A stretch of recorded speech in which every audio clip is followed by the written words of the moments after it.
Secunderabad cantonment లో board సమావేశం జరిగింది। ఈ సమావేశానికి మల్కజ్గిరి ఎంపీ ఈటెల రాజేందర్, కంటోన్మెంట్ శాసనసభ్యుడు Shri Ganesh, cantonment civilian nominated సభ్యుడు రామకృష్ణ హాజరయ్యారు।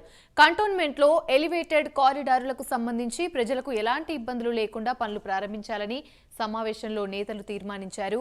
ఎలివేటెడ్ కారిడార్ల మూలంగా కంటోన్మెంట్ ప్రాంతం అభివృద్ధి చెందుతుందని ఎంపీ ఈటెల అన్నారు। పేద ప్రజలు ఇళ్ల విషయంలో రాష్ట్ర ప్రభుత్వం చొరవ చూపించాలని కోరారు। కంటోన్మెంట్ లో వారసత్వంగా ఖాళీగా ఉన్న 125 ఉద్యోగాలను వెంటనే భర్తీ చేయాలని డిమాండ్ చేశారు।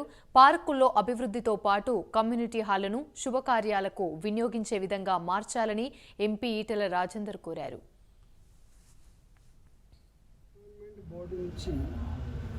కంటోన్మెంట్ ఏరియా నుంచి జూబ్లీ బస్ స్టాండ్ నుంచి మొదలుపెట్టి షామీర్పేట వరకు నిర్మాణమైనటువంటి ఫ్లైఓవర్ కానీ, పారడైజ్ చౌరస్తా నుంచి మొదలుపెట్టి మేడ్చల్ వరకు నిర్మాణమైనటువంటి ఫ్లైఓవర్ కానీ, ఈ రెండింటి విషయంలో కేంద్ర ప్రభుత్వం మొట్టమొదటిసారి రక్షణ రంగానికి సంబంధించిన భూమిని ఇచ్చి హైదరాబాద్ అభివృద్ధికి తోడ్పాటు అందిస్తూ ఉంది। కాబట్టి ఇవాళ 200 ఫీట్ల విడ్త్ అనేటువంటి కాన్సెప్ట్ కంటే కూడా హైట్ ఎక్కువ నిర్మాణం చేసి కొంత విడ్త్ కింది లెవెల్లో విడ్త్ తగ్గించి మోడర్నైజేషన్కి ఎక్కడ విఘాతం కలగకుండా ఉండదు।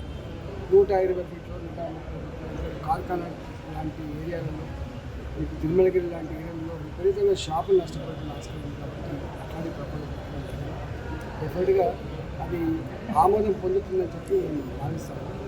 భారతీయ జనతా పార్టీగా మేముగా ఇలా అభివృద్ధిని కాన్షియస్గానే ప్రజలకు సంబంధించిన ఇబ్బందులు లేకుండా నా ధర్మం నెంబర్ 2, పేదవాళ్ళు అనేక సంవత్సరాలు ఇల్లు కట్టుకుని ఉన్నారు కాబట్టి 30 ఏళ్ళుగా 40 ఏళ్ళుగా 50 ఏళ్ళుగా ఉన్నారు కాబట్టి చిన్న 60 గజాలు 70 గజాలు నిర్మాణం చేసుకుంటారు।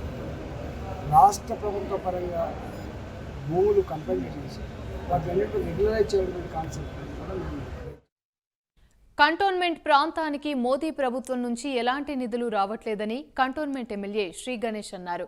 కేవలం రాష్ట్ర ప్రభుత్వం నుంచి నిధులు మంజూరవుతున్నాయని వివరించారు।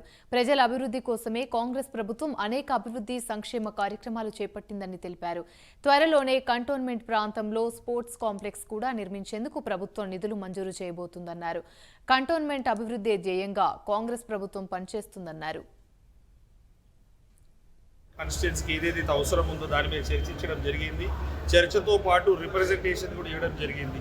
ముందుగా ఫస్ట్ మన కంటోన్మెంట్ బోర్డు పరిధిలో ఉన్న ఏరియాలో ఇప్పటిదాకా ఏదైతే కమ్యూనిటీ హాల్స్ కట్టి స్లాబ్లు వేసి పిల్లర్లు వేసి కొన్ని దగ్గర గోడలు కట్టి సగంలో ఆపేసింది ఉంది, అవన్నీ ఇన్కంప్లీట్ ఉన్న కమ్యూనిటీ హాల్ అన్నీ కంప్లీట్ చేయాలనేది చెప్పడం జరిగింది।